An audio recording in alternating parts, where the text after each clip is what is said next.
Saudari-saudaraku yang terkasih, berjumpa kembali bersama saya Inspirasiku di Antara. Renungan Harian Rabu 25 Januari.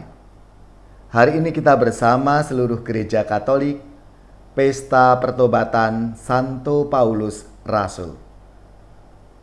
Semoga kita bersama keluarga dan komunitas kita selalu dalam keadaan baik, sehat, dan tetap bersemangat. Marilah kita mengawali renungan kita hari ini dengan tanda kemenangan Kristus. Dalam nama Bapa dan Putra dan Roh Kudus. Amin. Allah Bapa yang Maha Kuasa, kami bersyukur kepadamu karena Engkau telah mengajar segala bangsa dengan pewartaan Santo Paulus Rasul.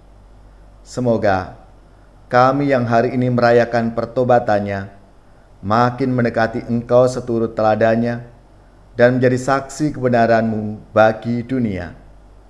Dengan pengantaraan Yesus Kristus Putra-Mu Tuhan kami, yang bersama dengan Dikau dalam persatuan Roh Kudus, hidup dan berkuasa Allah sepanjang segala masa. Amin. Dalam nama Bapa dan Putra dan Roh Kudus. Amin. Inspirasi kita hari ini dari Injil Suci menurut Markus bab 16 ayat 15 sampai 18. Marilah kita siapkan kitab suci kita masing-masing. Kita akan membaca bersama-sama lalu merenungkannya. Sekali peristiwa Yesus bangkit dari antara orang mati, menampakkan diri kepada ke-11 murid dan berkata kepada mereka, "Pergilah ke seluruh dunia, beritakanlah Injil kepada segala makhluk. Siapa yang percaya dan dibaptis akan diselamatkan, tetapi siapa yang tidak percaya akan dihukum. Tanda-tanda ini akan menyertai orang-orang yang percaya. Mereka akan mengusir setan-setan demi namaku. Mereka akan berbicara dalam bahasa-bahasa yang baru bagi mereka. Mereka akan memegang ular. Dan sekalipun minum racun, mereka tidak akan mendapat celaka. Mereka akan meletakkan tangannya atas orang sakit, dan orang itu akan sembuh." Demikianlah sabda Tuhan. Terpujilah Kristus.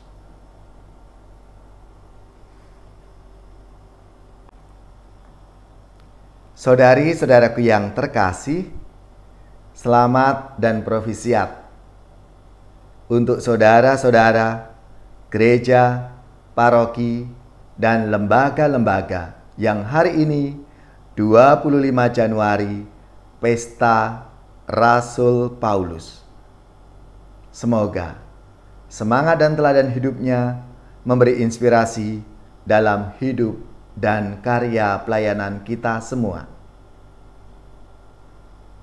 Setiap orang pasti punya pengalaman rohani, yaitu ketika ia merasakan kehadiran Tuhan dalam hidupnya. Rasul Paulus merasakan pengalaman kehadiran Tuhan itu ketika ia dalam perjalanan ke Damsyik. Pada awalnya, Paulus merasa dirinya adalah orang yang paling hebat, yang paling penting, yang paling pandai. Ia merasa sungguh dibutuhkan oleh orang lain. Ia merasa di atas semua orang. Akan tetapi, perjumpaan dengan Tuhan menjadi titik awal perubahan hidupnya. Rasul Paulus mendapatkan teguran dari Tuhan. Teguran keras bertujuan untuk melembutkan hatinya. Tuhan mengubah hidupnya dengan cara yang tidak diduga sebelumnya.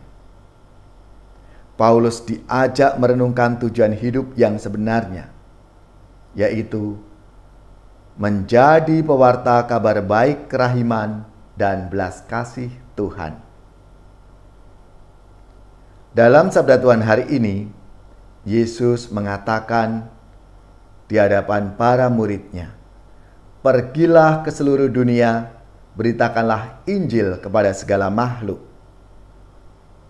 Tuhan memanggil kita dalam cara hidup kita, bekerja dan berelasi dengan orang lain. Kita hidup di dunia dengan tujuan mewartakan kebaikan Tuhan yang terjadi dalam hidup kita.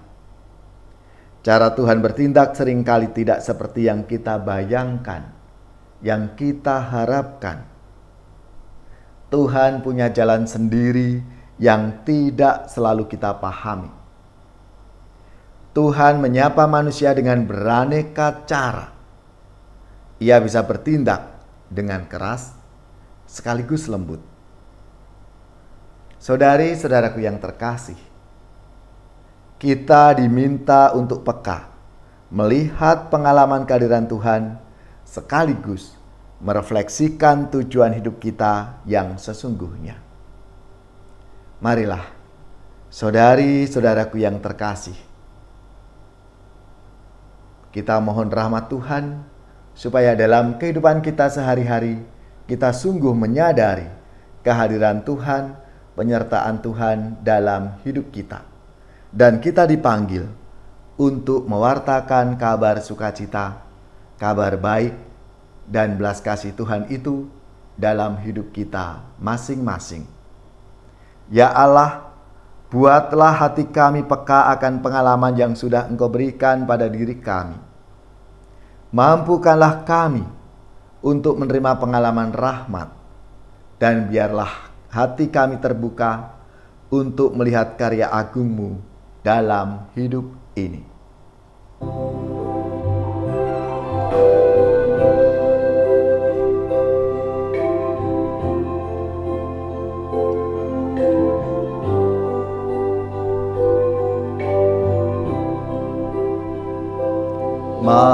Manambo Gusti, mugi tinar buka amre pro abdi, saged nampi sabda suci winedarno Gusti, dawa timbalante supados jiwamu tansah nderek paduka. Paringotaya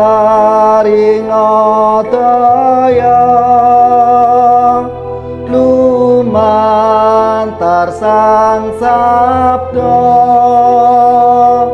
supados pro abdi anglampahi dawuh suci.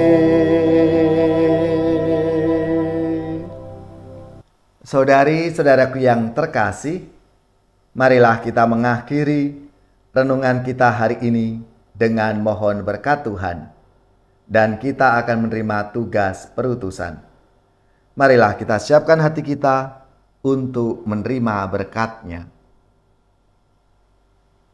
Semoga saudari-saudara sekalian, keluarga-keluarga dan komunitas kita, orang-orang yang kita doakan, mereka yang sakit, yang menderita, seluruh tugas, belajar, pekerjaan, usaha serta karya pelayanan kita dibimbing, dilindungi dan diberkati oleh Allah yang Maha Kuasa, Bapa dan Putra dan Roh Kudus. Amin.